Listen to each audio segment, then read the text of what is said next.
Sampai sebegitunya. Itu sebagai apa? Sebagai pertanda supaya ditulis karena kejadian itu ada. Dicucukkanlah tuh tangan. Gemeter kan? Apa kita mau minta tanda seperti itu? Silakan coba. Barangkali beruntung bisa didatengin. Coba aja, coba nama Yesus sebut aja dalam hati kalian. Karena memang keselamatan itu yang dicari semua orang. Semua orang itu ragu. Aku selamat gak ya? Aku selamat gak ya? Tanyalah pada Tuhan yang adil. Tuhan Maha Kasih, Tuhan Maha Penyayang. Tanyalah pada Tuhan yang selama ini diperagukan ketuhanannya karena dia turun jadi manusia, dia diragukan. Setelah dia turun pun dia diragukan, nggak masalah, nggak percaya nggak apa-apa. Tapi karena konsekuensi dosa adalah hukumannya maut, yaitu nanti ke neraka bukan karena siapa-siapa, karena ulah sendiri, gitu loh. Silakan dilanjut, Bang. Oke, waktunya habis, Bang. Waktu habis, sekarang 3 menit. Gak nyambung jawabannya, host. Iya, Kak Alap dulu, baru nanti dilanjutkan Bang Muksin. Silakan. Oke. Nah, tadi Bapak mengatakan sementara banyak sekali yang mengatakan tanah Allah di Ulangan 14 nomor 1, ya kan? Galatia 3:26 sebab semua adalah anak-anak Allah. Jadi ini Pak, ini alegoris. Anak Allah ini via. Nah, kalau Bapak tadi mengalami dalam saya tanya di dalam Yohanes 5:30, dalam Yohanes 3:18, barang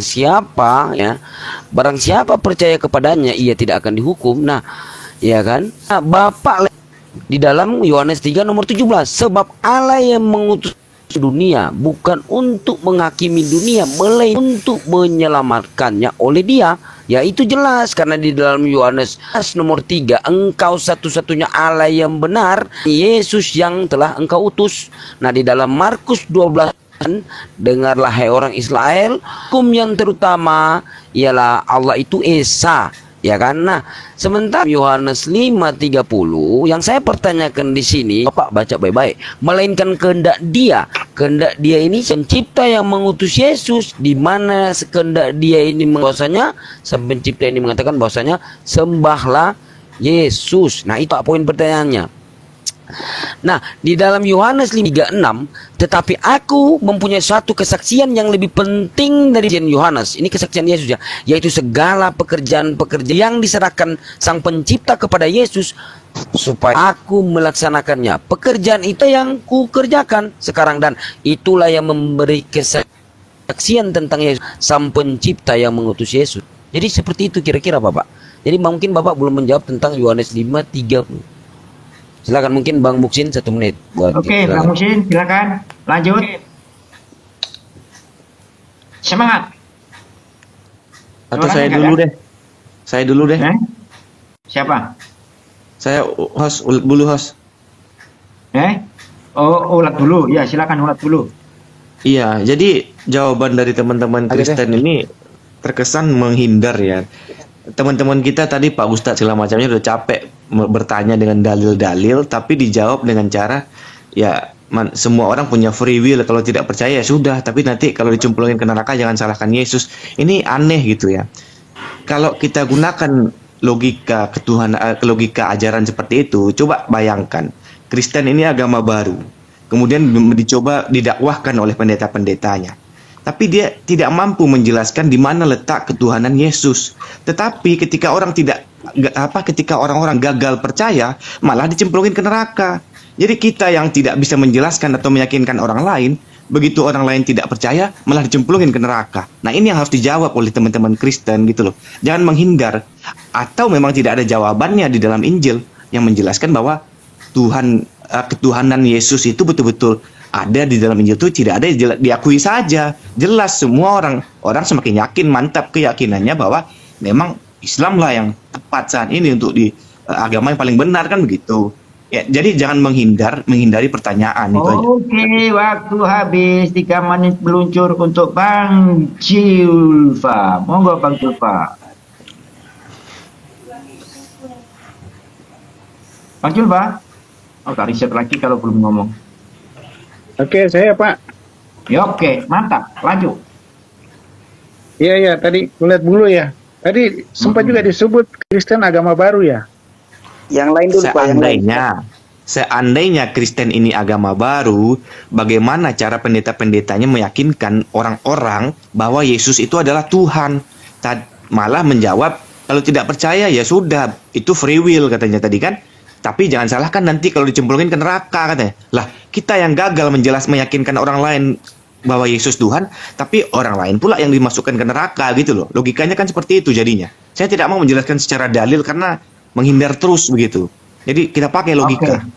Oke, Iya. sudah dimengerti Iya, Bang ini Jimmy? saya secara dalil Pak. Saya jawab secara Ya, dalil. silakan. Ini ada dalilnya banyak juga kok di Alkitab. Ya, Yohanes 10 ayat 30, aku dan Bapa adalah satu. Itu ada, jelas. Filipi 2 ayat 5 sampai 6. Anda harus memiliki sikap yang sama dengan yang dimiliki Yesus Kristus. Meskipun dia adalah Tuhan, dia tidak menganggap kesetaraan Tuhan sebagai sesuatu yang melekat. Di Yohanes 17 ayat 21, agar mereka semua menjadi satu seperti engkau, Bapa ada di dalam aku dan aku di dalam kamu, supaya mereka juga menjadi satu di dalam kita, supaya dunia percaya bahwa engkaulah yang mengutus aku. Itu dalilnya, memang Yesus diutus juga. Yohanes 1 ayat 18, tidak seorang pun pernah melihat Allah, tetapi anak sesatunya yang adalah Allah sendiri yang memiliki hubungan paling dekat dengan Bapa telah membuatnya dikenal. Di Kolose 2 ayat 9 sampai 10, karena di dalam dirinya seluruh kepenuhan Allah berdiam secara jasmani, dan di dalam Kristus kamu telah dibawa ke kepenuhan. Dia adalah kepala atas setiap kekuatan dan otoritas. Nah, kalau menyangkut Yesus mengaku sebagai Tuhan, di Yohanes 10 ayat 33, kami tidak melempari kamu dengan batu untuk pekerjaan yang baik, jawab mereka, tetapi untuk penghujatan, karena kamu seorang manusia biasa mengaku sebagai Allah. Yohanes 5 ayat 18, inilah sebabnya mengapa orang Yahudi semakin mencari untuk membunuhnya, karena bukan saja ia melanggar hari Sabat, tetapi ia bukan menyebut Allah Bapanya sendiri, menjadikan dirinya setara dengan Allah. Yesus adalah firman. Yohanes 1 ayat 1, pada mulanya adalah firman, dan firman itu bersama-sama dengan Allah, dan firman itu adalah Allah. Yohanes 1 ayat 14, dan firman itu telah menjadi manusia dan diam di antara kita, dan kita telah melihat kemuliaannya sebagai satu-satunya anak dari Bapa yang penuh dengan kasih karunia dan kebenaran. Nah, Yesus adalah jalan satu-satunya ke surga. Yohanes 1 ayat 5 dan 20. Kita tahu bahwa anak Allah telah datang dan telah memberi kita pengertian sehingga kita dapat mengenal dia yang benar dan kita ada di dalam dia yang benar. Di dalam anaknya Yesus Kristus, dia adalah Allah yang benar dan hidup yang kekal. Roma 10 ayat 13, karena setiap orang yang memanggil nama Tuhan akan diselamatkan. Akulah dia. Yohanes 8, 57 sampai 58. Orang-orang yang berkata, kamu bukan bahkan belum berumur 50 tahun, bagaimana Anda dapat mengatakan bahwa Anda telah melihat Abraham? Yesus menjawab, aku berkata kepadamu yang sebenarnya bahwa sebelum Abraham lahir, aku udah ada. Ini lagi, Yohanes 8 ayat 22 sampai 24. Ini membuat orang Yahudi bertanya, apakah dia akan bunuh diri ya? Itulah sebabnya dia berkata, kemana aku pergi kamu tidak bisa datang. Tetapi dia melanjutkan, kamu berasal dari bawah, saya dari atas. Anda berasal dari dunia ini, saya bukan dari dunia ini. Habis waktu sekarang pihak Muslim, saya serahkan kepada Bang Muhsin dulu. Bang Muhsin apa Bang Tata? Bang Tata dulu deh, Bang Tata. Silakan Kang Tata. Saya akan menanggapi pertama. Dalil aku dan Bapak satu, jangan dituhankan. Kan sudah dibaca tadi. Yohanes 17, 21, 3, 23. Bang, izin bang. Mereka juga satu. Mau istirahat nih bang. Belum ada waktu untuk ngomong bang. Oke. Iya. Oke. Assalamualaikum Jadi, bang ya. Waalaikumsalam warahmatullahi wabarakatuh. Maaf ya Bang Muhsin ya. Waalaikumsalam. Ya. Allahumma Jadi, sholli wa sallim wa barik ala Muhammad Allahumma sholli wa alaihi wa ala alihi ali Muhammad. La haula wala quwwata illa billah. Jadi begini bang. Kan dari tadi kan saya belum ada waktu untuk ngomong bang. Jadi sedikit aja sih bang. Saya sedikit bicara bang. Jadi kan dari sedikit ajaran Islam yang saya ketahui maupun dari ajaran agama lain lah. Jadi saya yang pengen memberitahu lah dari awal tuh untuk kita mengetahui kebenaran agama Islam itu bang, dari dasarnya Islam maupun Kristiani atau agama lain. Secara nggak langsung. Kenapa suaranya kecil banget ini? Ya. Iya, suaranya kecil. Buset Ya. dah. Jadi gini bang, dengar bang. Kecil. Gini bang, dengar bang, udah agak kuat bang. Udah. Banyak banget. Jadi gini bang, ya. Kalau izin dulu host, saya mau istirahat dulu host karena besok saya kerja. Mohon izin sama saudara-saudara muslim. Terima kasih atas kebersamaan kita pada malam hari ini. Mohon maaf apabila perkataan saya tidak berkenan dan menyinggung perasaan. Sekali lagi, Sama-sama, salam. maaf kembali. Ya, terima kasih. Selamat malam semuanya. Oke. Iya, selamat malam. Assalamualaikum, bang, masih mendengar bang? Jelas suaranya bang? Masih. Silakan. Jadi gini, minta waktu sedikit bang ya. Jadi terlalu banyak sih bang yang kita bahas tentang agama Muslim, Kristen atau lain, bahas agamanya. Cuma sedikit dari sepengetahuan yang saya pelajari itu, kita harus mengetahui dasar dari agama yang kita anut. Terutama ya alhamdulillah Muslim tadi itu bang.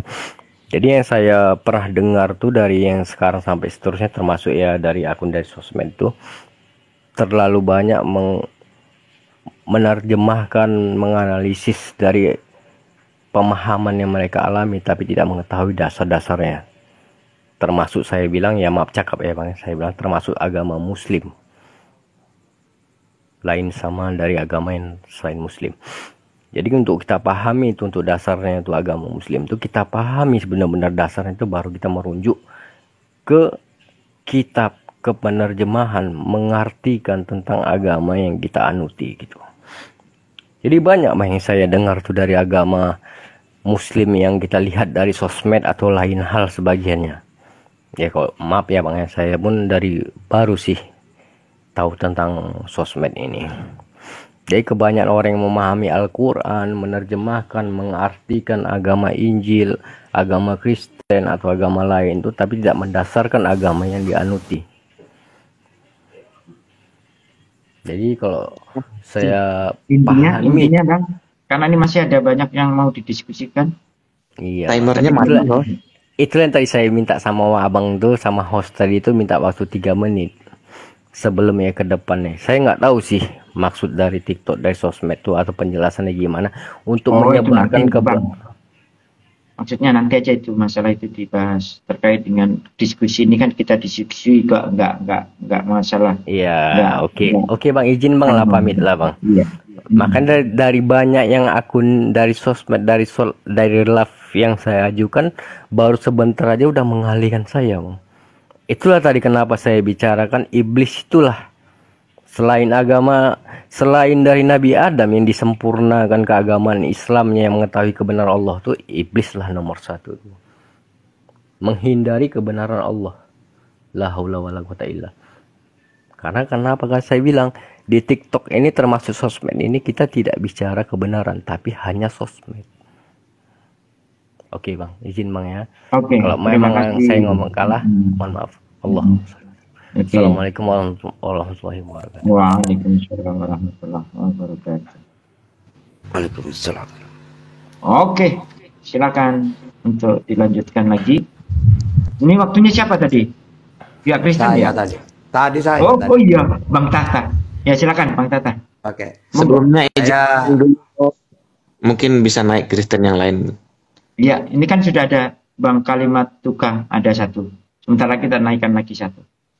Ada yang minta kayaknya. Moga Bang Tata. Iya. Lanjut. Saya menanggapi kalimat Tuka tadi ya. Bahwasannya ketuhanan Yesus diantaranya aku dan Bapa satu. Ini tidak bisa dibuat pedoman. Karena dalam Yohanes 17:21 sampai 23, mereka juga satu. Gitu loh. Bahkan di dalam Yohanes 14:20 Aku di dalam mereka, Bapakku di dalam aku. Ya, jadi bahwa aku di dalam Bapakku dan kamu di dalam aku. Nah, berarti yang satu di situ Bapa, mereka, Yesus. Nah, kalau cuma alasan aku dan Bapak satu dijadikan Tuhan, maka mereka juga menjadi Tuhan nantinya. Yang kedua, bahwasanya karena katanya dia dilempar karena menyamakan diri dengan Allah. Loh, kenapa kalau menyamakan diri dengan Allah? Bukankah di dalam Keluaran 7 Allah mengangkat Musa sebagai Allah? Ya, Tuhan mengangkat Musa sebagai Allah. Berarti kalau Yesus itu menyamakan diri dengan Allah, berarti sama dengan Musa. Apakah Musa juga Tuhan? Karena diangkat sebagai Allah. Nah, terus tadi kalimat tukar ini mengatakan dosa ditebus. Ya, ini tidak ada di dalam ajaran samawi dosa ditebus itu. Karena semua ajaran samawi baik Al-Qur'an dulu ya. Wala taziru waziratu wizra ukhra. Dosa ini akan ditanggung oleh pelakunya sendiri. Suhufi Ibrahim wa Musa, di suhuf Ibrahim dan Musa dijelaskan siapa yang berdosa dia yang menanggung. Bahkan di dalam perjanjian lama orang akan menanggung dosanya sendiri. Di mana? Yehezkiel 18:20. Ulangan 24:16, Matius 16:27, Yeremia 31, 29 sampai 30, 2 Tawarikh 25 ya. 18 sampai 20. Jadi dosa itu akan ditanggung dirinya sendiri. Sehingga tidak ada dosa penebus juga ada. Bahkan di dalam Wahyu ya, seseorang akan dihisap melalui catatannya sendiri. Berarti sama di dalam Islam. Ya, karena dalam Islam itu nanti kita akan menerima 2 buku catatan. Ya, jadi orang akan dimasukkan neraka melalui catatan-catatan itu. Maka dalam Wahyu ya, Wahyu 20 12 sampai 13, seseorang akan dihukum menurut apa? Catatan baik dan tidaknya. Nah, jadi apa? Sudah saya katakan, kalau ada orang Kristen mentuhankan Yesus pakai Bible, tidak mungkin bisa. Coba satu-satu, akan saya jelaskan itu. Ya, karena kami menguasai Bible juga Al-Quran. Di dalam Al-Quran saya banyak lah ya. Apa yang di dalam Al-Quran dengan Bible, contohnya Allah itu Esa, Kul Huwallahu Ahad. Itu sama dengan perjanjian lama 6, ulangan 6 ayat 4. Markus 12:32. 1 Timotius 1:17. Atau Tuhan itu tidak bisa dilihat di dalam Keluaran 33:20. Tata habis waktunya dengan Krishna. Monggo dari pihak Kalimatukan na'am Ya bro. Pak Tata, tadi Pak Tata menyangkal ya, nggak ada dosa ditebus ya kan. Kalau Pak Tata baca Bible, banyak Bible mengatakan Matius 1 ayat 21, ia akan melahirkan anak laki-laki dari engkau, akan menamakan dia Yesus, karena dia yang akan menyelamatkan umatnya ya bang, jadi yang bukan umatnya ya enggak ya, dari dosa mereka. Itu yang ayat baru 1 ayat itu tadi. Jadi kalau nggak percaya nggak apa-apa. Lalu Yesus banyak kali perumpamaan, dia menyembuhkan orang lumpuh pada waktu itu hari Sabat. Di hari Sabat itu banyak orang ramai, ada juga orang Farisi. Yesus berkata, Matius 9 ayat 5, manakah lebih mudah, mengatakan dosamu sudah diampuni, atau mengatakan bangun dan berjalanlah? Seketika itu yang lumpuh bangun dan berjalan. Itu dilihat orang banyak. Dari analogi ini Tuhan Yesus tuh mau melihatkan, aku ini bisa membuat orang mati bangkit, orang lumpuh jalan, buta melihat. Hal yang menurut manusia itu super, bagi Tuhan itu kecil. Makanya mana lebih mudah, mengatakan dosamu diampuni atau bikin orang cacat normal? Secara logika kan lebih sulit ini bikin orang buta bisa melihat, betul nggak? Tapi Tuhan bisa melakukan keduanya. Bahkan orang pelacur mau dilempar batu zaman itu, zaman Taurat, waktu Yesus kan masih memakai hukum Taurat, mata ganti mata, gigi ganti gigi. Ketika ada perempuan kedapatan melacur, berzina, dibawa ke tengah lapangan, dilempar batu sampai mati. Nah, Yesus ditanya, guru, orang ini berbuat zina, apa yang harus kami lakukan? Dia berkata mau mencoba Yesus. Apa kira-kira Yesus jawab gitu kan? Maukah dilempar gitu? Yesus jawab, siapa di antara kalian yang tidak berdosa? Hendaklah dia yang lempar pertama kali. Nah, gak ada yang berani lempar karena mereka tahu mereka berdosa semua. Lalu Yesus mendatangi wanita itu. Dia berkata, pulanglah, bertobatlah, karena aku pun tidak akan melempari engkau. Sekalipun dia berhak melempar karena dia tidak berdosa. Karena Yesuslah yang tidak berdosa. Sekalipun dia berhak untuk menghukum, dia tidak mau menghukum. Dia cuma berkata bertobatlah. Gitu. Oke. Banyak lagi. Ada lagi peristiwa di mana wanita pendarahan 12 tahun. Bisa bayangin, pendarahan 12 tahun. Dia punya iman, pegang jumbai. Jumbai itu kayak sabuk ya. Asalku jamah sabuknya, aku sembuh. Dengan iman seperti itu, dia pegang, sembuh. Oke, Ya, waktunya begitulah. habis. Ya, karena ini yang tadi yang belum bicara adalah Bang Hendi. Silakan Bang Hendi. Kang Hendi, silakan Bes. Monitor, monggo. Jadi saya berbagi Ustaz Tata ya. Ini tadi ada dua yang saya tangkap Bapak ini, melawan pernyataan Yesus yang ada di Bible. Di situ jelas berkata dosamu diampuni. Nah, kalau ada orang berkata dosamu diampuni, berarti yang berkata itu bukan dia yang mengampuni. Ya, ini bahasa Indonesia Pak, sederhana loh ya. Dosamu telah diampuni, bukan dosamu telah kuampuni. Jadi yang mengampuni dosa itu bukan yang berbicara, tapi ada yang mengampuni, yaitu yang mengutus orang yang berbicara ini. Satu, bahasa Indonesia nih Pak, jangan dipelintir dong bahasa Yesus. Kedua, sebelum dia menghidupkan Lazarus dari kematian, dia berdoa dulu. Dia berdoa dulu. Kemudian doanya diijabah, Lazarus hidup kembali. Di situ juga Yesus mengaku dia hanya utusan Tuhan, bukan dia menunjukkan dia Tuhan. Baca lagi datanya Pak. Oke, jadi ada dua poin yang saya tanggapi di sini. Waktu membangkitkan, waktu bermukjizat, Yesus berdoa dan di situ dia mengaku utusan. Kemudian sesudah itu dosamu telah diampuni, bukan dosamu telah kuampuni. Lanjut Ustaz Tata. Monggo. Ya, jadi gini ya.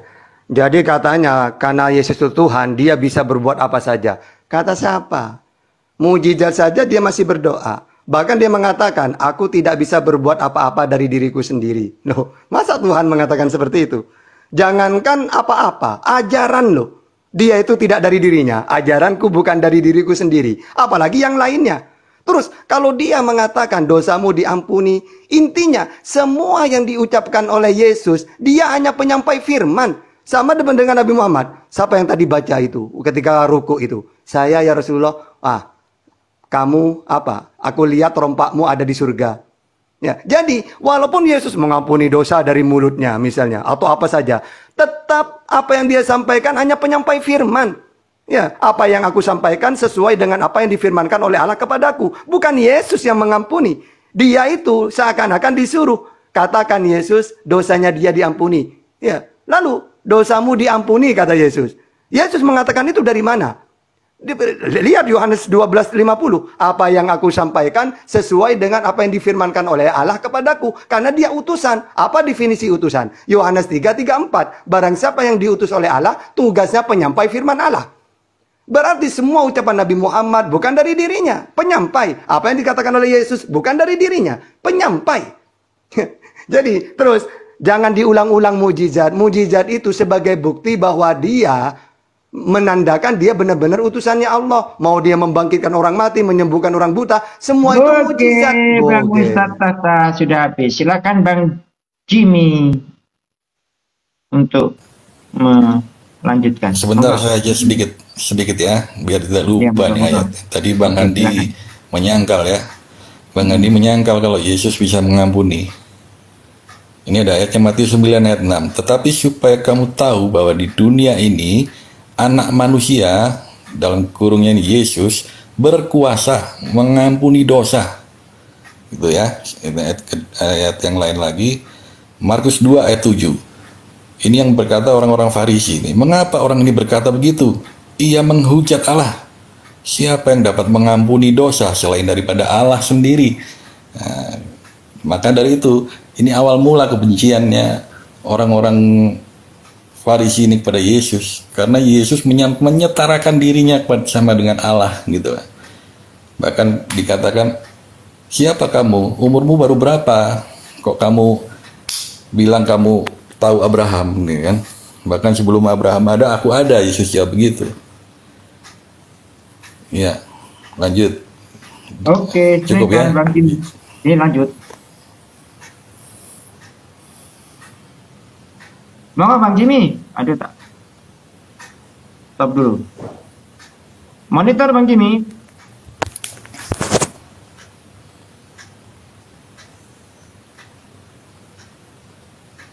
Bang Jimmy, monitor. Halo, Bang Jimmy. Lanjut. Waduh. TikTok aja ya dulu Bang, TikTok aja dulu, santai gitu loh. Iya. TikTok aja dulu. Iya. TikTok aja deh. Sudah lanjut deh. Lanjut Bang Andi. Aja dah. Santai-santai aja lah. Iya, Udah malam juga. Ya. Silakan Bang Hendy. Bang, menurut Abah yang mengampuni dosa itu Yesus atau Bapaknya Yesus, Bang? Yesus dan Bapa itu satu, Bang Andi. Oh, satu. Pahami dulu duinatur Yesus, iya. Kalau satu Bang Andi, saya ikuti Bang Andi loh tiap hari. Bang Andi selalu berputar-putar di keelahan Tuhan. Assalamualaikum warahmatullahi wabarakatuh. Ya, entar dulu ya Bang ya. Kalau Yesus dan Bapa itu satu ya Bang ya? Yakin ya Bang? Oke. Kalau Yesus itu satu dengan Bapa, Yesus punya fisik, Bapa tidak punya fisik, Bang. Bagaimana mau menyatu, Bang? Jadi Yesus adalah firman Allah yang turun, yang nuzul ke bumi gitu kan. Jadi Yesus itu firman-Nya. Kita manusia bagaimana mau lihat Allah gitu? Bagaimana kita melihat Tuhan? Kan gini, Bang. Yesus punya fisik di bumi. Ya. Iya. Nih di bumi nih Yesus ada fisiknya nih, Bang. Di Bapak di surga itu tidak punya fisik. Gitu ya, Bang ya. Nah, bagaimana mungkin bisa bersatu, Bang? Gimana caranya? Berfirmanlah Allah gitu loh. Enggak, Bang. Ya namanya bersatu Allah. Itu, Bang. Ya menyatu gitu loh. Jadi satu apa nih? Satu fisik. Mohon izin. Guruku, Bang Andi. Guruku, mohon izin. Ntar dulu, Bang. Baru saya ngomong ini. Ntar dulu ya. Oh, siap. Siap, guru. Memahami Tritunggal, Bang Andi. Bukan Tritunggal, Bang. Ini satu dulu nih. Aku dan Bapak adalah satu. Gimana cara menyatukannya, Bang? Satu punya fisik, satu tidak punya fisik. Bang Andi ada fisiknya. Saya bukan Tuhan, Bang Andi ada rohnya. Saya bukan Tuhan. Bang Andi, ini analogi aja. Oke, jadi analogi Tuhan, gitu loh. Jadi Tuhan Anda analogikan ke manusia ya. Biar mempermudah begitulah. Ya oke lah, gak apa-apa. Silakan Bang, analogikan ke saya Tuhan Anda. Iya. Rendah loh Tuhan Anda kalau analogikan ke saya loh, rendah loh. Enggak. Ya rendah, manusia Bang, ini terdiri dari tubuh, jiwa dan roh. Tubuh, jiwa dan roh, gitu kan? Baik. Memahami Tritunggal itu sebenarnya nggak bingung kok, nggak susah. Asal kita mau menerimanya aja. Kalau kita sudah dari awal Tuhan, kok manusia itu udah keblokir, udah kekunci, udah nggak bisa jalan lagi, macet. Oke, saya ambil analogi Abang. Diri saya ya. Badan saya adalah badannya Yesus. Oke, saya balikin analogi Abang nih. Ya, badan saya nih mulai dari ujung kepala sampai ujung kaki itu badan Yesus, gitu ya. Roh saya berarti roh Bapak pencipta alam semesta. Betul apa betul, Bang? Bisa begitu, bisa. Bisa begitu. Artinya, kemanapun saya pergi, saya selalu membawa sang pencipta, betul, Bang? Bisa. Betul nggak? Tapi jangan tapi Bang, jangan dikeluarin lagi itu. Satuin dong. Sesuai dengan saya analoginya gitu ya, Bang ya. Saya ulang ya. Kemanapun Andi Selebes pergi, sesuai analogi Anda, Tuhan Anda itu ada dalam diri saya. Saya pergi main futsal misalnya, Tuhan ada dalam diri saya, pencipta alam semesta itu pasti saya menang. Orang Tuhan ada dalam diri saya. Gitu ya, Bang ya. sayangnya kemarin timnas usia 22 nggak ada yang kayak begitu gitu loh. Menang dia bisa ribuan nol gitu loh kalau Thailand gitu ya. Jadi kalau Yesus waktu hidup di dunia ada sang pencipta dalam dirinya, ini sudah tidak bisa diterima akal sehat kecuali iman, Bang. Kenapa? Yesus sendiri mengatakan, aduh, 200. kenapa sih, Bang? Ini PT kenapa? Besok maju. Di mood dulu Turunin aja aja, di dulu, mood Bang, dulu biar aja. mengganggu lah. Tadi sampai mana nih? Kalau Yesus ada Tuhan pencipta dalam dirinya, Bang, gitu ya. Mestinya Yesus itu tidak pernah berkata aku tidak bisa berbuat apa-apa. Orang ada maha kuasa dalam dirinya. Gitu loh. Mestinya Yesus juga nggak pernah berdoa lagi ke atas, mengadahkan tangannya ke Itu atas. kan Orang dui Tuhannya natur ada dalam Yesus, dirinya. Bang. Hah? Dui natur Yesus, dui natur. Ya kan Yesus dan Bapa satu. ya Jadi satu, berarti ada Bapak kemanusiaan. dalam diri. Iya. Berarti ada Bapak dalam diri Yesus, Bang. Jadi gini, Bang. Ya gimana, Bang? Jadi Allah Bapa itu berfirman sehingga Yesus ada di bumi, begitu loh, Bang Andi. Iya, Gampangnya waktu begitu. Yesus ada di bumi, ada nggak Bapak ikut ke bumi dalam badan Yesus? Jadi Saya tanya dulu, Bang. Waktu Yesus ada di bumi, ada nggak Bapak ikut ke dalam badan Yesus? adalah Ada, berarti ada yang maha kuasa yang pernah dikandung Bunda Maria bersama badan Yesus. Ada. Iya ada. Berarti Bunda Maria pernah mengandung sang pencipta alam semesta yang ada dalam badan anaknya. Oke. Betul, Bang? Firmannya itu, firmannya, Iya, firmannya. kan Yesus anaknya, Bang, yang dikandung. Firman gak sih? Yesus Firmannya itu itu, bukan Bang firman, Andi. Bang. Yesus itu kan manusia. Pada mulanya itu firman, Bang Iya, Andi. Bang. Firman itu bersama-sama dengan Allah. Iya, Jadi paham. sebelum Yesus lahir pun, firman itu sudah ada bersama dengan Allah. Paham, Bang. Dan Ya, oleh karena firman itu segala sesuatu terjadi. Iya, Bang, paham. Gitu loh, Bang Andi. Waktu Bunda Maria mengandung Itulah Yesus. konsep kita Kristen, Bang Andi. Waktu Ya. Bunda Maria mengandung Yesus, berarti ada sang pencipta di dalam diri Yesus yang dikandung Bunda Maria. Betul ya, Bang ya? Betul. Betul. Artinya Bunda Maria mengandung yang pernah menciptakan Bunda Maria. Betul dong? Dui natur Yesus paham nggak? Dui natur Yesus. Nah, yang menciptakan Bunda. Dia itu Gimana sih abang ini kok tinggal iyain aja, Bang? Saya ulang ya. Ada sang pencipta di dalam fisik Yesus yang dikandung Bunda Maria. Betul ya? Artinya Bunda Maria mengandung yang pernah menciptakan Bunda Maria. Jelas. Logis banget loh, Bang, ini. Saya ini membuat Anda happy loh sesuai argumentasi Anda, aku dan Bapak adalah satu.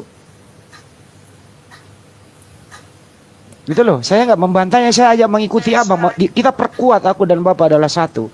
Tapi biar netizen yang menilai bahwa ternyata Bunda Maria mengandung yang pernah menciptakan Bunda Maria bersama dalam memang Yesus. jalannya begitu. Memang Iya, jalannya skenarionya seperti itu. Iya, nggak apa-apa, Bang. Memang seperti itu dari Sekarang lama juga seperti itu. waktu Bunda Maria mengandung, Bang, waktu Bunda Maria mengandung, ada sang pencipta yang menciptakan Bunda Maria di dalam kandungannya bersama Yesus. Bunda Maria itu menuangkan siapa, Bang? Ya menuhankan Allah, Allah Bapa. Yang mana? Yang dalam kandungannya Ketika apa Yesus yang ada di dikandung, surga? Yang di surga kan dia sudah diberitahu sama Kan ada malaikat Gabriel, kamu sang akan pencipta, mengandung. Bang. Kan sang pencipta alam semesta ada dalam kandungan. Begini, Bang Adi. Gimana, Bang? Bayangin Kok jadi aja keder dah. sih, Bang? Enggak, Iya, iya. itu Bunda Maria kan masih tiba-tiba didatengin malaikat. Logikanya Iya, paham manusia itu, aja Bang. lah. Paham Tiba-tiba itu. didatengin manusia. Saya Wih, tahu itu. didatengin Kita langsung malaikat. paham itu. Kita langsung ke dalam Iya, kandungan maksudnya aja. karena apa? Karena Maria punya iman kepada Gurunda, Allah. maaf. Itu kan. Maaf Gurunda, kasih dia bicara dulu. Gurunda, maaf ya. Ampun Gurunda. Kasih dia ngobrol dulu, bicara dulu. Maaf. Enggak apa-apa kita TikTok. Biar jelas Gurunda dia. Iya, nggak apa-apa. Maaf Gurunda ya. Pak Gurunda Hendy ya. Iya bang. Ini TikTok biasa ini, gue Ayo lanjut abang. sama dia. Enggak. Iya santai aja. Siap. Iya. Bang Peter Iya, dari siap. kekristenan juga ya? Ya, abang lanjut. Enggak, Bang Peter Abang dari lanjut, kekristenan abang. juga. Abang lanjut bicara. Dia nggak denger kita. Enggak. Ya gitu aja nih bang, Pak. Aduh, terpotong lagi deh tuh.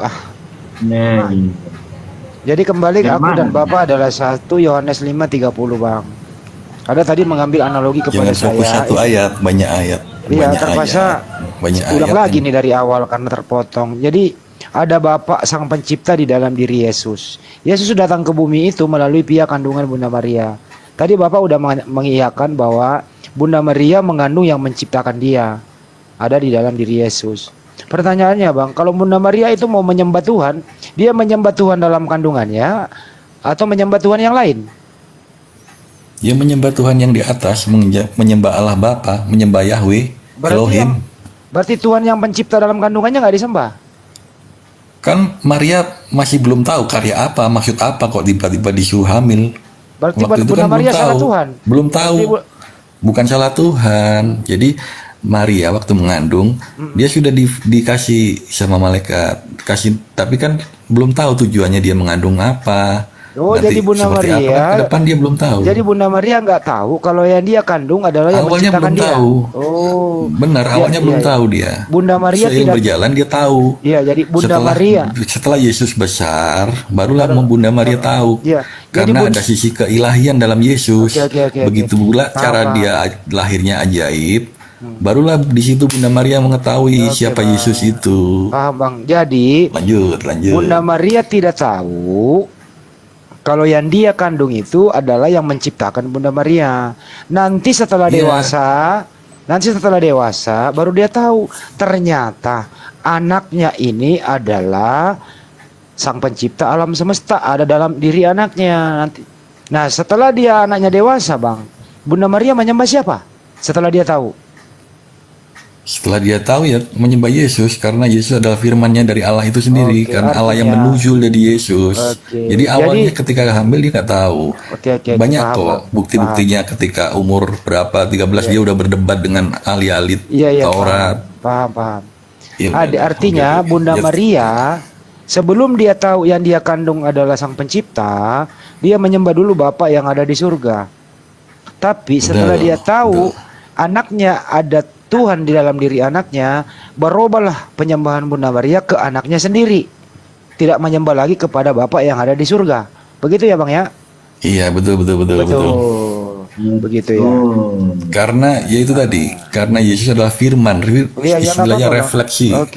Pencerminan Allah itu ya di Yesus itu Bang, yang semua umat Kristen dunia mengamini itu ya. Oke Bang. Gak apa-apa Bang Andi nggak percaya nggak apa-apa. Nggak apa-apa sih Bang, diskusi Karena biasa memang- aja. Biarlah netizen yang menilai ya Bang ya.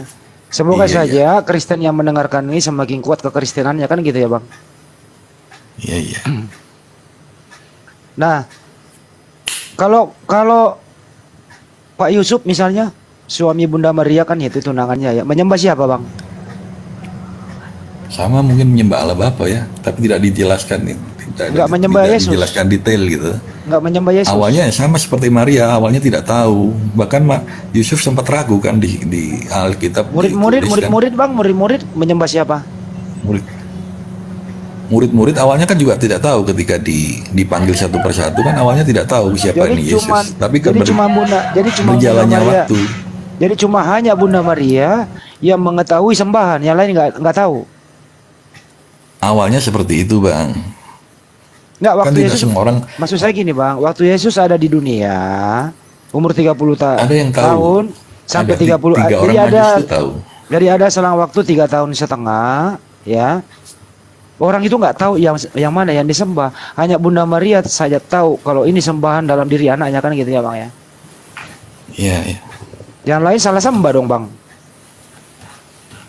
Maksudnya? Yang lain salah sembah, hanya Bunda Maria yang tahu Tuhan dalam diri anaknya. Enggak lah. Iya. Nah, Kan yang Allah lain Bapa dan menyembah siapa? Yesus itu Yang lain satu. menyembah siapa Bang? Yang lain kan tetap menyembah Yesus, menyembah Allah Yahweh. Yang di Allah. surga. Elohim yang di Iya. surga, Bapa di Iya. surga.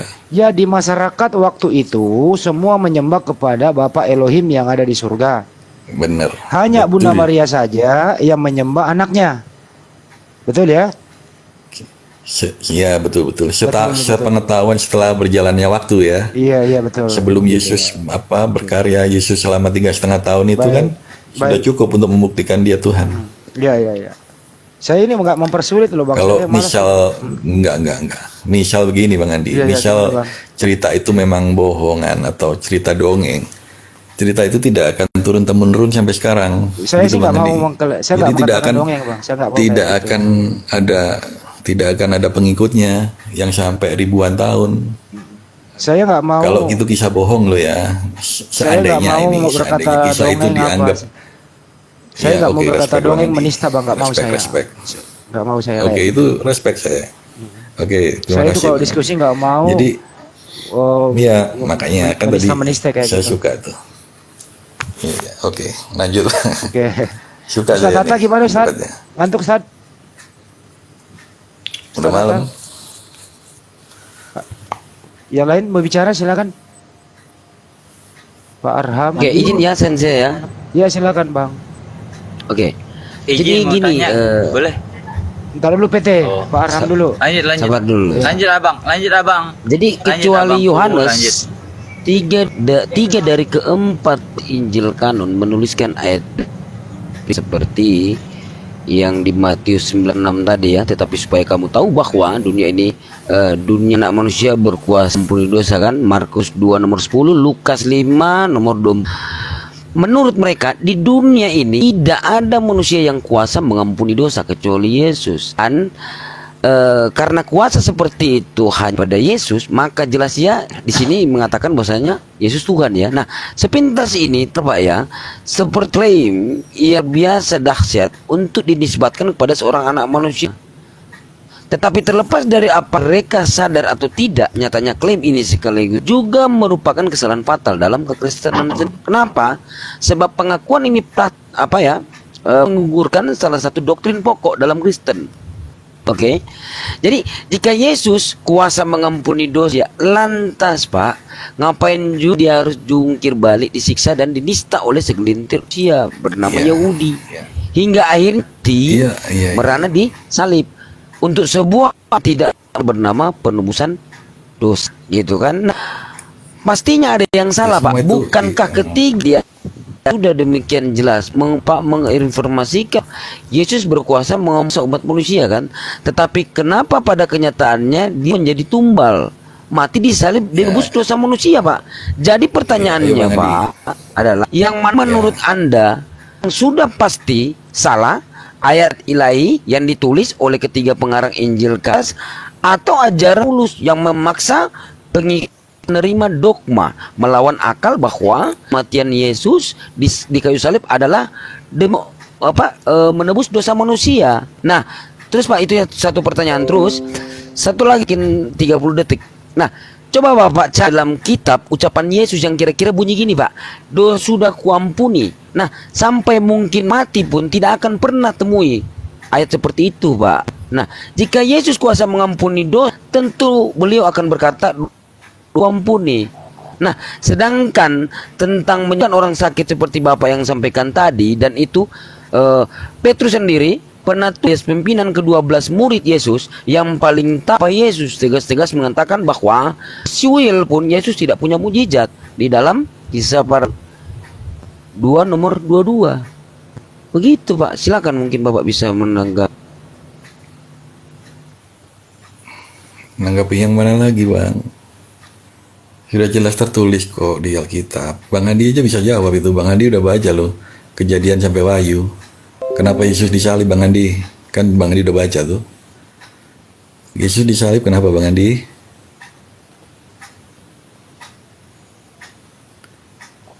Saya yang Kenapa Pak? jawab mungkin Bang. Kenapa Yesus Bang Andi kan udah disalib? baca.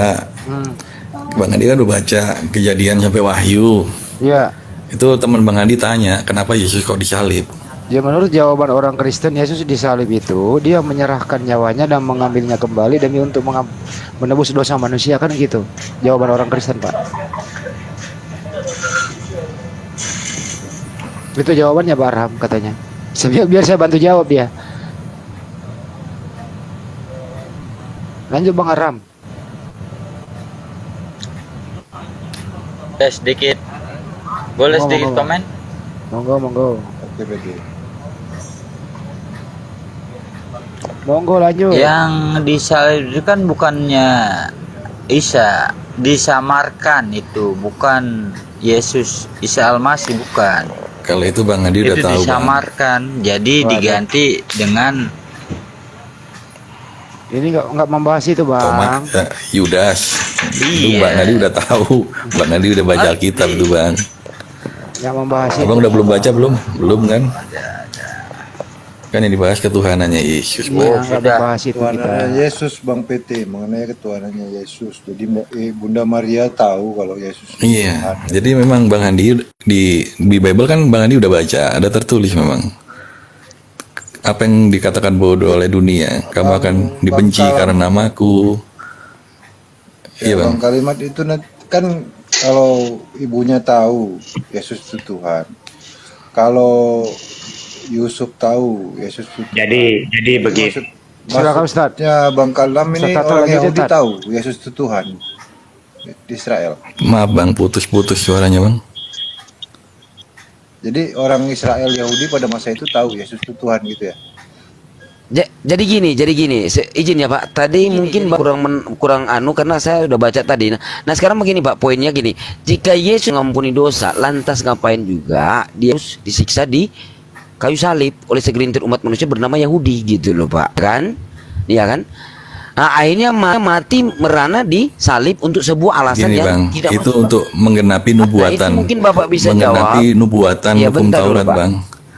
Sebentar. Ini mau jawab nanti lupa bentar, kalau Pak. kepanjangan. Nah terus, karena di Yesus mengatakan dosamu sudah kuampuni. Dalam kitab silakan Bapak cari. Terus satu lagi yang paling penting Pak, di mana Yesus mengatakan bahwasanya dilahirkan untuk menebus dosa Adam atau dosa waris yang diajarkan Paulus di dalam Roma 12 Roma 5 12 13 ya. Di mana Paham, nyatakan nangkap, bahwasanya oke. Nangkap, Bang. dia dilahirkan untuk Sudah menebus nangkap, dosa Bang. Adam dan menyebut nama Adam aja Pak. Silakan mungkin Bapak bisa dapat di dalam Ya, sudah Bible nangkap. Bapak silakan. Iya, di dalam perjanjian lama, setiap orang yang berdosa itu harus mengorbankan korban bakaran. Korban bakaran ini untuk orang-orang yang berdosa, selalu setiap berbuat dosa, di kisah si Ayub, ketika anaknya habis berbuat dosa, Ayub bikin korban persembahan untuk pengampunan dosa yang anak-anaknya lakukan. Padahal anaknya sendiri nggak berkorban. Istilahnya kenapa? Ayub yang mengorbankan sesembahan kepada Allah kan waktu itu. Nah, berjalannya waktu, begitu besar kasih Allah pada dunia ini. Allah tahu korban bakaran tidak akan bisa menyelamatkan mereka ini. Karena banyak faktor tadi, tidak akan bisa menyelamatkan dirinya sendiri manusia. Tuhan tahu apa caranya, bagaimana supaya bisa menyelamatkan. Dia turun sebagai firman. Kalau dia turun, berarti surga kosong. Bang Ali sering tanya begitu. Enggak, pahami dulu duinatur Allah. Jadi Allah Pak, Bapa di kira-kira surga pertanyaan tadi berfirman. Pak, sebentar. kira-kira ada yang nggak jawab pertanyaan saya tadi Pak? Di mana Yesus menyatakan ia dilahirkan untuk menebus dosa Adam atau dosa waris, menyebut nama Adam Pak. Yesus Sudah yang akan apa mungkin? Hah? Di mana Pak? Kebicara tentang penubusan dosa lo. Kalau di penebusan dosa Pak di dalam perjanjian lama ya 20 jelas Pak, orang yang berbuat dosa itulah yang harus mati. Anak tidak akan ikut menanggung kesalahan ayahnya dan ayah pun menanggung kesalahan anaknya gitu loh. Nah, di Tidak dalam ada seorang Urubat dapat nomor selamat 16, tanpa penebusan. Pak, Allah tahu itu Bang. perjanjian Tidak lama, ada seorang Pak, pun selamat oleh karena dirinya sendiri. Nggak ada orang bisa selamat Bang. Seluruh dunia mampus Bang kalau pakai hukum yang Bapak lama Bang. mengatakan bahwa di perjanjian lama, ini perjanjian lama Pak, ulang 16. Janganlah ayah dihukum mati karena anaknya, jangan pula anak mati karena Iya. ayahnya. Setiap orang harus dihukum mati dosanya Iya. sendiri. Kita ini kan manusia. Nah, penebusan Kita nggak mampu Pak di situ. menyelami Apalagi penebusan pikiran Allah. apalagi Pak penebusan Siapa kita tentang gitu loh. manusia gitu loh. Siapa Di kita dalam bisa ulangan mengalami pikiran Allah? Itu pun kitab yang tertulis terbatas juga. Yang nulis juga manusia yang berfirman dari nabi-nabi. Maaf, boleh. Iya, Banda ada yang Jadi Boleh. Bang Tadi kan Bapak tanya, apa yang berarti, Yesus? Ya apa? Hah? Kasih masukan di ajaran Kristen Tuhan itu tidak bisa mengampuni dosa manusia gitu ya jadinya ya. Tidak ada kekuasaan Tuhan mengampuni dosa manusia jadinya. Karena harus ada pengorbanan manusia untuk Di perjanjian lama pun seperti itu, Abang. gantikan. Oh enggak, di perjanjian Setiap lama dosa, setiap itu dengan dosa, dengan itu mengorbankan, dengan menyembelihan, Iya. ya dengan korban Nah. penyembelihan di bukit itu, Oke. itu dalam setahun sekali itu ada penebusan dosa. Itu hanya hewan simbolis ketaatan, yang mengampuni dosa itu Tuhan. Ya Iya, hanya yang darah hewan nggak sebenarnya bisa nggak untuk nyampe. membayar, Kalau nggak untuk bisa korban membayar dosa, bakaran itu, nggak. itu bung Pak sebenarnya. Ini kan kita berbahas tentang waris dosa Adam yang diajarkan Paulus Pak di dalam Roma 12, Galatia 3:13 itu loh. Ini kan ajaran Paulus, surat-surat Paulus kan gitu. Sebab itu sama seperti dosa masuk ke dalam dunia oleh satu orang Adam dan oleh dosa maut. Demikianlah maut itu ajar kepada semua orang. Nah, ini kan surat-surat Paulus Pak. Sementara kalau kita dalam legalitas Pak Rasul tidak ada Pak. Yesus tidak kasih mandat kepada Paulus ini Pak. Nah Galatia 3:3 itu Kristus telah menebus kita dari hukum Torah gitu loh. Dalam Matius 5 nomor 17 ini bahwasanya Yesus datang gini. Matius 5 Matius nomor 17 sampai 20 kan gini Pak bunyinya. Janganlah kamu menyangka gitu kan. Janganlah kamu bahwa aku datang untuk meniadakan hukum Torah atau nabi Pak. Aku datang bukan untuk meniadakan, yang melainkan untuk menggenapi. Seperti yang saya bahas tentang Yesaya 18:20 tadi selama tangan nomor 14 itu kan kita para nabi. Nah, makanya saya Pak, jangan dulu masuk di dalam persaliban Yesus. Ulangan Setkop itu di situ menjelaskan bahwasanya sang pencipta membenci malamat pengorbanan anak manusia Pak. Seperti juga di dalam Imamat 18:20. Begitu Pak. Anak-anakmu kepada dewa Molok Pak. Jadi jangan dulu masuk di situ yang saya tadi Pak. Di mana Yesus menyatakan bahwasanya dia dilahirkan untuk menebus dosa Adam seperti yang ajaran Paulus di dalam Yesus mengatakan itu Pak. Ya, poinnya juga Pak, sebenarnya Bapak mengikuti ajaran Yesus Paulus.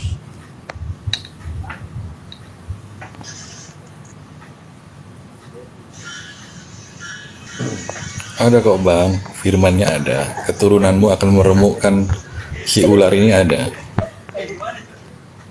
Bisa berbagi sedikit. Itu udah nubuatan kedatangan Yesus. Keturunan wanita ini akan meremukkan kepala ular dan si ular akan menggigit tumit. Dia menggigit tumit itu maksudnya menyalibkan itu Bang. Bang Hola. Itu udah Saya sedikit. dinubuatkan ya. Oke. Bisa saya sedikit Bang ya? Izin abangku. Aku akan mengadakan permusuhan izin abang, antara izin sebentar. Lanjut. Ustaz Tata itu mau bicara tuh PT. Ustaz Tata silakan. Boleh sebentar Bang Holap ya? Tata ya. Oke. Nubuatan itu buat siapa? Nggak ada. Kalau untuk Allah itu nggak ada. Jangan terlalu banyak yang serang. Nubuatan itu hanya untuk utusan. Nubuatan itu hanya untuk utusan, bukan untuk Tuhan Allah, nggak ada. Iya oke. Ini biar nyambung ya. Memang benar. Abang siapa sih nih pakai kalimat tukang. Oke, saya sedikit ya. Apa sih bacanya Kak? Jadi gini. Jadi nggak bisa. Tunggu dulu. Allah itu dinubuatkan. Ntar dulu Bang, izin dulu PT diam dulu. Ntar dulu. Bang Adi mau baca Bang Adi. Baca coba. Siap, guruku. Gurunda siap. Enggak, baca ini. Siap, Gurunda. Coba Bang Adi baca ini. Siap. Kalimatnya Nggak bisa saya baca Bang, udah gundul. Oh, nggak bisa ya? Iya, huruf gundul Yang saya bisa nggak bisa. siapa? Oke. Jadi gini, langsung Apa aja ya. kalimat Tuhan, amin itu. Ya, Ustaz silakan lanjut. Itu, Ustaz. Oke, itu saya tadi siapa sedikit ya. tadi? Oke. Ya silakan. Saya dulu, Bang. Oke. Jadi yang perlu diketahui benar memang nubuat itu rata-rata para nabi untuk nabi. Maka dalam Al-Qur'an itu Nabi Isa menubuatkan tentang datangnya nabi terakhir yaitu Muhammad. Wa basyiran bi rasulin ya'ti min ba'di ismuhu Ahmad. Jadi namanya Nabi Muhammad itu kan banyak. Ahmad, Muhammad, Mustafa, Yasin, Toha. Makanya Ahmad gitu. Yang pertama, yang ingin saya jelaskan, ketika Yesus meninggal misalnya diklaim mati, meninggal. Loh, udah masalah itu. Karena semua para nabi itu pasti oleh musuh-musuhnya orang kafir. Kafir itu kan intinya menolak ajarannya. Itu kafir namanya kalau ajaran samawi. Sehingga kata Yesus dalam Markus 6 ayat 4, beginilah seorang nabi diterima di mana-mana kecuali tempat tinggalnya. Wajar kalau dia tidak diterima. Nabi Muhammad sendiri ketika di Arab, di Quraisy, beliau ditolak. Bahkan berapa kali ancaman pembunuhan itu. Tapi Allah selamatkan. Lalu beliau hijrah ke Madinah. Diterima. Berarti benar kata Yesus itu. Seorang nabi diterima. Naik lagi. Monggo naik lagi. Oh. Waduh, terputus.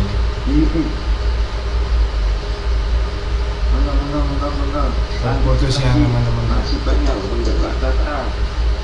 Bentar lagi. Katanya hari-hari terakhir ini sering bentar lagi. Oke, lanjut. Oke. Jadi gini. Jadi saya baca di dalam Yohanes 8 Markus 6 ayat 4 benar ya, bahwasanya seorang nabi diterima di mana-mana kecuali tempat tinggalnya. Tempat tinggalnya Nabi Muhammad itu di Mekah awalnya, di Quraisy itu Mekah. Lalu tidak diterima dia, ditolak, bahkan mau dibunuh. Kalau Yesus berapa kali hampir dibunuh. Nabi Muhammad lebih banyak itu ancaman pembunuhan itu, tapi gagal melulu mereka. Makanya hijrah ke Madinah. Ketika di Madinah ininya diterima. Berarti Markus 6 ayat 4 itu memang semua para nabi ya gitu. Nah, terus kalau kita kenapa nabi itu Yesus misalnya mati dibunuh, kenapa? Ya karena dia ngaku seorang nabi. Makanya di dalam Yohanes 8:37, kalian ingin membunuhku, iblislah bapakmu. Karena kalian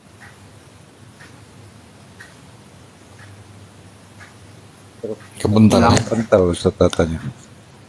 Kepental. Apa di report itu? Oh, Enggak kepental gitu. Kepental aja itu. Yohanes sudah meninggal dibunuh sama Jack. Otak, lu punya otak kalau ngomong. Oke, sedikit lagi ya, sedikit. Jadi kalau kita itu pakai Yohanes 8:37, ketika Yesus itu akan dibunuh, lalu Yesus mengatakan, kenapa kalian ingin membunuhku? Siapa bapakmu? Mereka mengatakan, Abraham bapakku. Tidak, iblislah bapakmu, karena kalian ingin membunuhku. Jadi Yesus sendiri itu, kalau ada orang ingin membunuh dia, iblis dia itu. Masa seorang nabi utusan Tuhan mau dibunuh? Ibaratkan gitu. Lalu diteruskan di ayat itu, kalian ingin membunuhku karena kalian tidak mau mengikuti ajaranku. Sama seperti Nabi Muhammad, kenapa mau dibunuh? Karena mereka menolak ajaran tauhid. Gitu ya. Tapi kalau kita itu pakai ajaran Lukas dalam Roma 14:9, kenapa Yesus harus mati? Ternyata kata Paulus, agar menjadi Tuhan. Lucu lagi ini Roma ini ya. Masa Yesus itu harus mati supaya dia apa? Menjadi Tuhan. Ya. Nah, Lukas 2 Kisah Para Rasul 2:36. Roma 14:9. Iya. Nah, beda dengan 1 Korintus 1:2-3. Kami memberitakan penyaliban Yesus untuk orang Yahudi suatu batu loncatan, tapi untuk di luar Yahudi suatu kebodohan. Nah, itu beda lagi. Ya. Jadi kita itu inti poinnya adalah kalau Yesus benar-benar mati, itu risiko seorang nabi. Zakaria dimutilasi oleh umatnya. Nabi Muhammad mau dibunuh walaupun gagal melulu. Yahya atau Yohanes dibunuh oleh umatnya. Kenapa? Karena dia seorang nabi, resiko sudah. Ya, gitu. Bukan hanya Yesus yang ingin dibunuh itu. Nabi-nabi, makanya di dalam Al-Quran dijelaskan, para nabi-nabi itu banyak yang dibunuh. Dalam Al-Quran. Apakah kalian ketika aku mengutus para utusan, lalu tidak sesuai dengan yang kamu inginkan, lalu kamu bunuh mereka? Itu dalam Al-Quran kan ada penjelasan kayak gitu. Ya. Jadi, jangan tertipu. Kalau Yesus mati, jawabannya karena dia ngaku seorang nabi, udah resiko itu. Gitu, lanjut. Oke. Pak Ustadz, Yesus itu berfirman di Perjanjian Baru itu banyak yang tergenapi. Kata-katanya itu sudah banyak yang terjadi, Pak. Contoh, kamu akan dibenci oleh orang, oleh semua. Kamu akan dibenci semua orang oleh karena namaku, tapi orang yang bertahan akan selamat. Itu satu. Yang kedua ini, betul kan Bang? Kan dibenci kan? Orang Kristen dibenci nggak Bang? Benci ya, nggak boleh pada benci ya. Kita kan saudara. Ada lagi 1 Korintus 1. Tetapi apa yang bodoh bagi dunia? Kita kan sering, dibodoh-bodohin Tuhan, manusia kok dituhankan ya. Apa yang bodoh bagi dunia? Dipilih Allah untuk memalukan orang-orang yang berhikmat. Dan apa yang lemah bagi dunia? Dipilih Allah untuk memalukan apa yang kuat. Dan apa yang tidak terpandang dan yang hina bagi dunia dipilih oleh Allah. Bahkan apa yang tidak berarti dipilih Allah untuk meniadakan apa yang berarti, supaya jangan ada seorang manusia pun yang memegahkan diri di hadapan Allah. Ya. Gitu, Pak. Oke, sudah? Gini, Bang.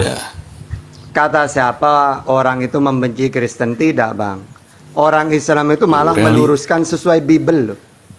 Ya, ketika kalian mentuhankan Yesus tanpa data, maka kami menjelaskan dengan data. Nah, gimana? Jujur Pak Ustadz, jujur aja. Coba. Banyak kok realita tiap hari jujur, ya kan, yang ditutup-tutupin. Ada orang lagi beribadah dibubarin tuh di mana tuh? Bubar. Aduh, kita yang di jalan lain Pak, pembahasannya Pak, itu hukum negara Pak, jangan bawa-bawa gitu loh. Enggak, itu emang ini Pak ya. Begini Bang, di dalam ajaran Islam saja. itu, begini Bang ya, saya luruskan dikit. Di dalam ajaran kami Islam itu dilarang, tidak ada ajaran untuk membenci siapapun. Tidak ada ajaran itu. Kalau ada personil, kalau ada oknum, itu oknum Bang, gitu ya. Tapi di dalam ajaran Islam tidak ada diajarkan kami membenci siapapun. Kira-kira begitu. Saya jelaskan lagi ya. Gini Pak, di dalam Islam dulu, zamannya Rasulullah, ketika pergi perang, apa pesannya Rasulullah kepada Panglima? Kalian akan berperang melalui jalan-jalan yang jauh, bahkan berhari-hari. Nanti kamu akan menemukan tumbuh-tumbuhan, tanam-tanaman, bahkan biara-biara, gereja, ya. Nah, maka jangan kalian ganggu. Tumbuh-tumbuhan saja jangan kalian rusak. Nah, itu yang pertama. Yang kedua, Rasulullah mengatakan, jangan kamu menzolimi kepada kafir dhimmi atau muahad, mustakman.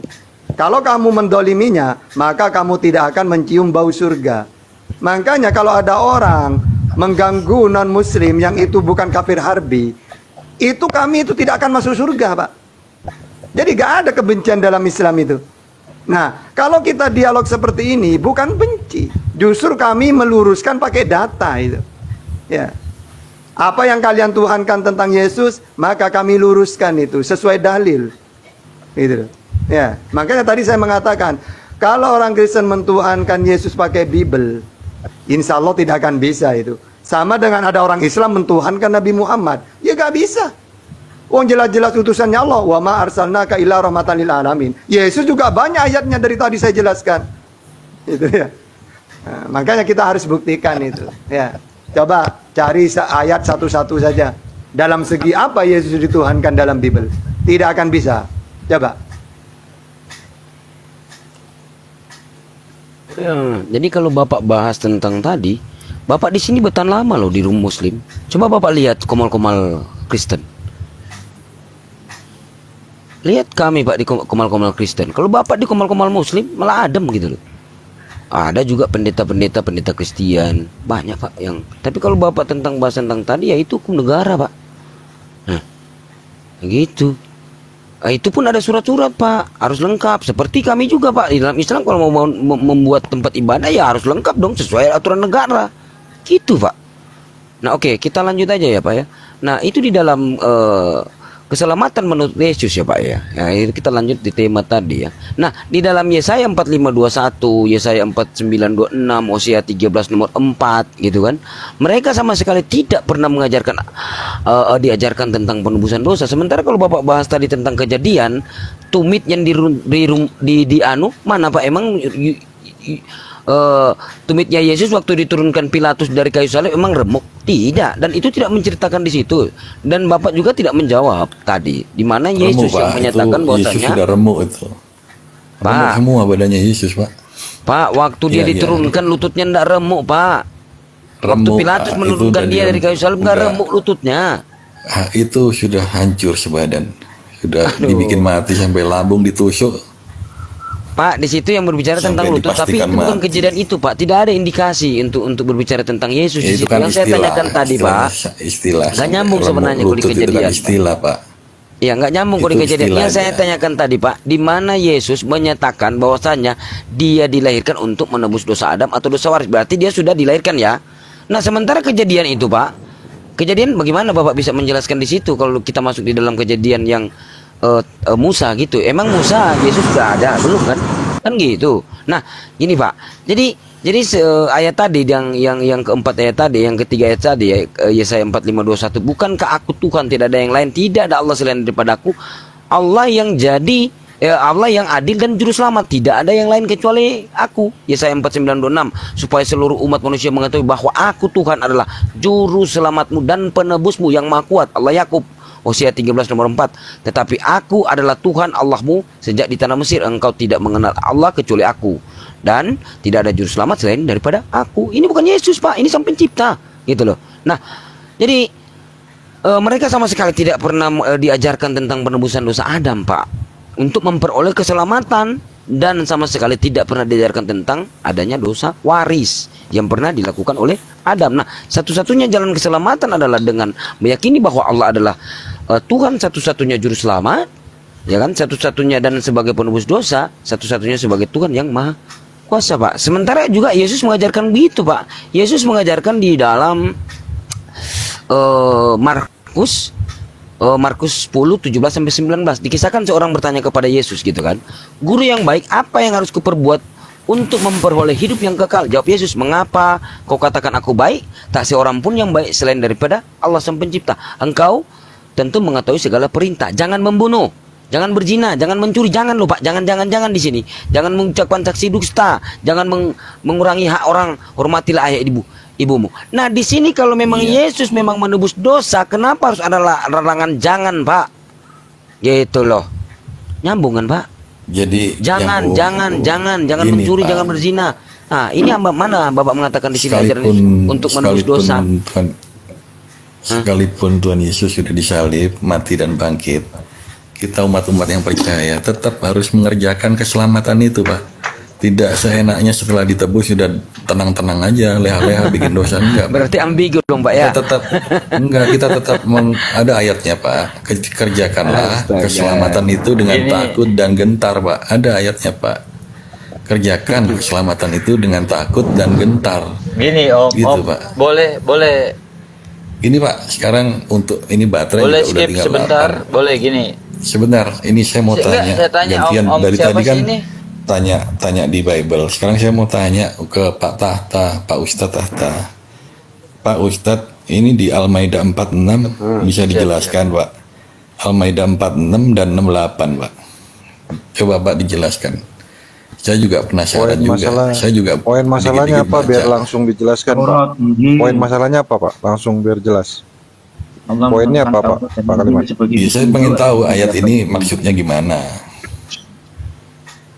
Bapak bertanya ada poinnya Pak.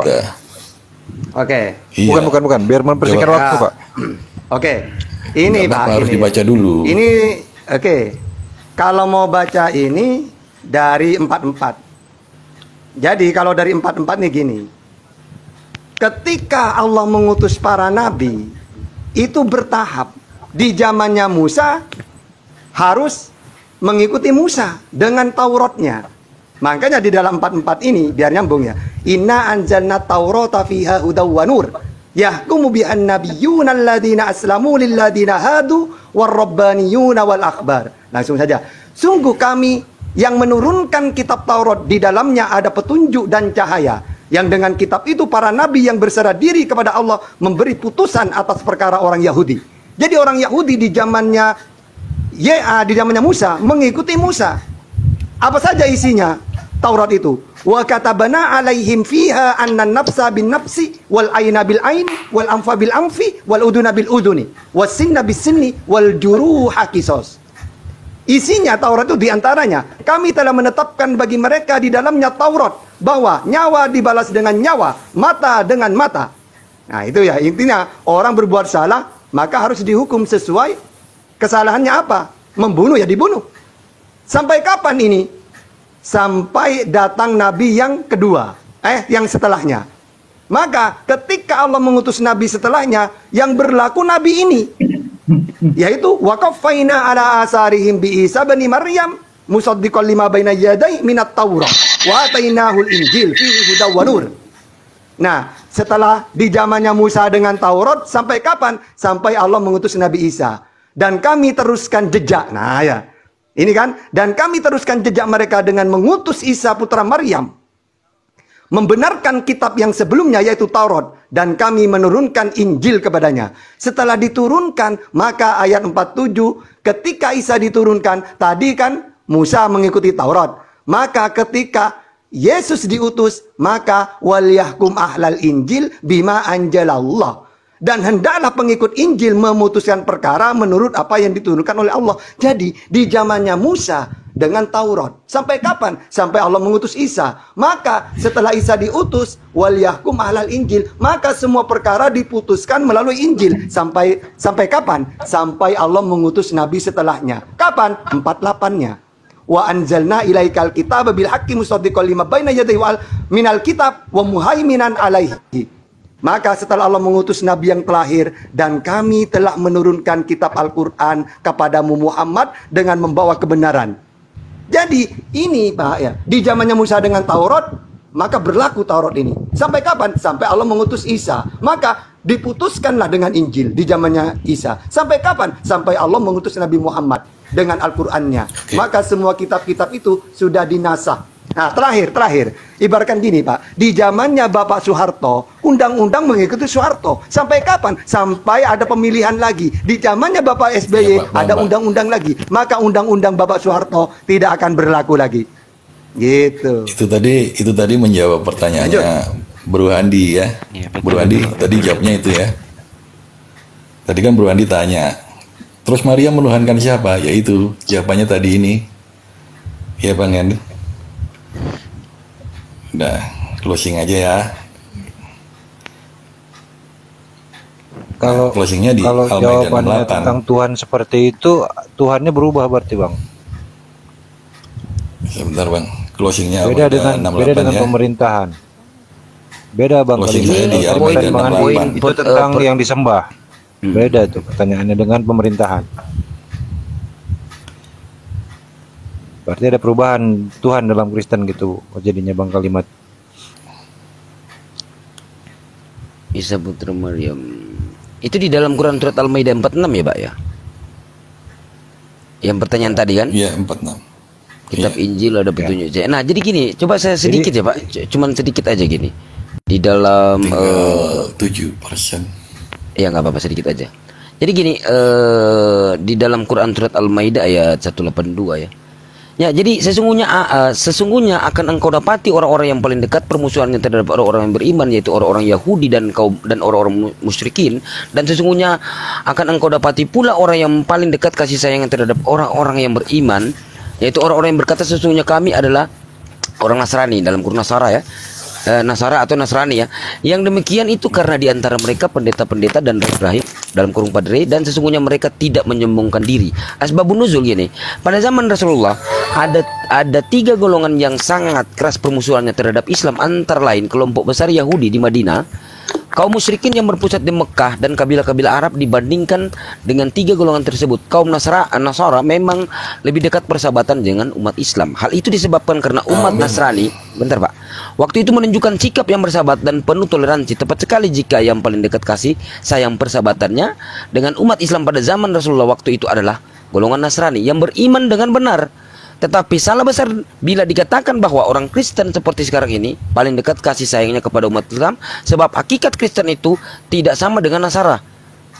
Disebut Nasara karena Yesus berasal dari Nazaret. Nah, setelah ketiadaan Nabi Isa Al-Masih, kaum Nasara terpecah menjadi 2 golongan. Pertama adalah para pengikut Isa Al-Masih, Hawariyun, yaitu golongan yang tidak mempersekutukan Allah. Mereka menjalankan ajaran Isa Al-Masih yang murni, yaitu ajaran Tauhid, tanpa mengenal ajaran Trinitas. Golongan ini dikenal sebagai Nasrani Unitarian yang dekat persahabatannya dengan umat Islam. Ini sesuai dengan surat Al-Maidah 82 tadi ya. Mereka hanya menyembah Allah Subhanahu wa taala sebagaimana yang diajarkan oleh Nabi Isa Al-Masih. Lihat di dalam Quran surat Al-Zukhruf ayat 63 sampai 64. Nah, contoh golongan ini adalah Raja Najasyi, Rahib Bahiro, terus rahib gurunya Salman Al-Farisi dan Waraka bin Nawfal. Mereka semua mengakui kerasulan Nabi Muhammad karena mendapati adanya nubuat kedatangan beliau dalam Taurat dan Injil. Injil ya Pak, dan Taurat ya.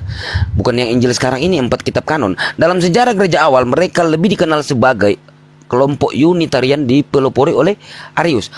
Nah, coba perhatikan di dalam Quran surat Al-Imran ayat 52. Maka tak kala Isa mengetahui keingkaran mereka Bani Israel, berkata Isa, siapakah yang akan menjadi penolong-penolongku untuk menegakkan agama Allah? Para Hawariyun, sahabat-sahabat setia menjawab, kamilah penolong-penolong agama Allah. Kami beriman kepada Allah dan saksikanlah bahwa sesungguhnya kami adalah orang-orang yang berserah diri. Nah, kedua Pak, poin Nasara yang mempersekutukan Allah. Golongan inilah yang kemudian hari menjadi cikal bakal lahirnya Kristen. Golongan ini disebut Nasrani Trinitarian. Menurut Islam, musyrik yang sangat benci Muslim. Nah, sesuai dengan firman Allah di dalam Quran surat Al-Baqarah ayat 120, orang-orang Yahudi dan Nasrani tidak akan senang kepadamu sehingga kamu mengikuti agama mereka. Nah, terus di dalam Quran surat Al-Imran ayat 70, hai ahli kitab, mengapa kamu mengingkari ayat-ayat Allah padahal kamu mengetahui kebenarannya? Jadi ajaran Islam dengan tegas menyatakan bahwa Isa Al-Masih tidak pernah mengajarkan apalagi mendirikan agama Kristen. Kristen yang ada sekarang ini adalah ciptaan Paulus yang sangat bertentangan dengan ajaran Isa seperti yang ada di dalam Kisah Para Rasul 11:25-26. Lalu pergilah Barnabas ke Tarsus untuk mencari Saulus dan setelah bertemu dengan dia, ia membawanya ke Antioquia.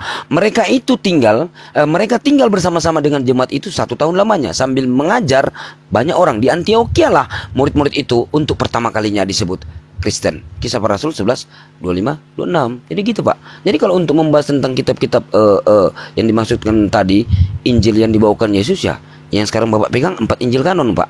Di situ sudah ada dilanggar kepada Taurat Musa, terus Taurat yang dilanggar kepada Musa, terus Mazmur Daud gitu loh, ya kan? Terus 4 Injil kanon, terus apalagi surat-surat Paulus gitu loh. Sementara tidak ada, maaf kata Pak, tidak ada legalitas Yesus mengatakan Paulus adalah murid dan tidak ada Sang Pencipta mengatakan Paulus adalah Rasul. Begitu Pak. Iya Pak, terima kasih Pak. Untuk closing ya, saya mau closing aja. Kita seandainya sebelum ada Yesus atau sebelum Muhammad, bagaimana cara orang-orang itu dihakimi oleh Tuhan Allah begitu ya, sebelum turun agama katakanlah. Jadi tiap-tiap orang itu akan dihakimi dengan pengetahuannya sendiri, sekalipun dia itu tidak beragama. Bagaimana cara Tuhan menghukum orang ini? Orang ini tidak tahu agama Islam, tidak tahu agama Kristen. Katakanlah orang zaman batu, gimana cara dia nanti setelah dia meninggal? Jadi dia akan dihakimi sesuai pengetahuan dia, sekalipun dia penyembah batu. Jadi kita di sini bukan orang nganggur ya, sampai udah malam begini masih ada yang nongkrong 400 orang. Ngapain kita di sini? Kita ini semua mencari kerajaan surga. Sorry. Jadi di Matius 13 dikatakan begini, perumpamaan tentang harta terpendam. Hal kerajaan surga itu seumpama harta yang terpendam di ladang, yang ditemukan orang lalu dipendam lagi. Maaf. Oleh sebab sukacitanya pergi yang menjual seluruh miliknya dan membeli ladang itu. Ya itulah yang kita lakukan sekarang. Ya terlepas dari iman seseorang berbeda-beda. Aduh ini ganggu aja. Maaf. Oke Bang, terima kasih diskusinya. Ya tolong di follow. Saya masih baru juga di sini. Nggak ada bosen-bosennya lah kita berdiskusi untuk sesuatu yang pasti ada manfaatnya lah. Gak mungkin kita nganggur apa malam-malam. Ya terima kasih. Ya, Oke, Bang. terima kasih Pak. Terima kasih semua. ya. Iya, Bang Andi terima kasih, Pak Amir, semuanya terima kasih. Selamat malam. Ya di follow Pak ya. Yang tadi tuh ada jawabannya di tolong Al-Quran. di follow. Nanti saya simak aja sekalian ya. Siap. Oke, terima kasih. Selamat malam. Ya malam Pak. Ya, jadi Al-Quran menyatakan bahwa setiap kaum diberikan utusan. Jadi jangan ditanya dari mana mereka mendapat pendidikan pengajaran Tuhanan, karena Al-Quran menjelaskan bahwasannya setiap kaum diberikan kepada mereka utusan yang mengajarkan mereka tentang siapakah Sang Maha Pencipta. Lanjut Ustaz Tata. Nah itu tapping melulu maunya Muhsin itu apa sih? Dari tadi itu. Siapa? Muksin. Assalamualaikum. Suruh naik aja. Warahmatullahi wabarakatuh. Waalaikumsalam warahmatullahi wabarakatuh. Waalaikumsalam warahmatullahi wabarakatuh.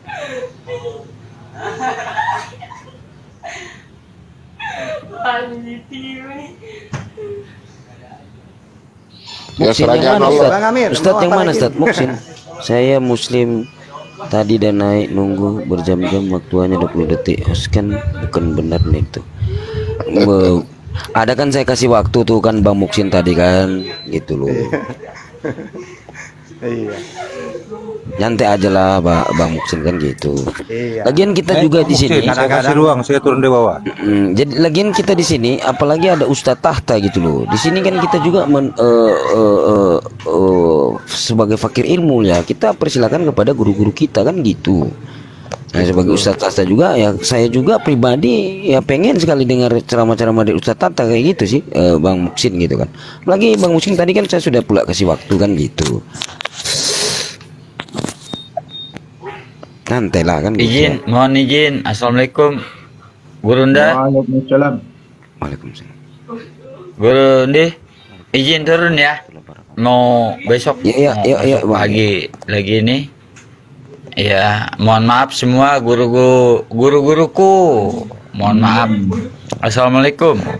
Waalaikumsalam. Sama-sama. Waalaikumsalam warahmatullahi wabarakatuh. Silakan naik lagi Bang Muksin, silakan naik lagi. Nah nanti silakan Bang Muksin untuk diskusi gitu kan. Apa yang mau dibicarakan? Soalnya kan di sini ada guru-guru kita, Bang Dr. Hendy sama Ustadz Tahta kan gitu. Ya kita selaku murid-muridnya ya kita menghormati dulu kan gitu ya. Silakan Bang Muksin kalau mau naik. Jangan sudon. Iya, saya sendiri loh gak enak kalau Bang Holaf. Ya assalamualaikum Bang. Ya, Waalaikumsalam. Nanti aja Bang, gitu kan. Iya Bang. Tadi kan sebelumnya saya kan udah nunggu 2 jam. Tempat duduknya juga terbatas. Bang kasih saya ngomong. Sekian dulu ya teman-teman semuanya ya. Karena ini udah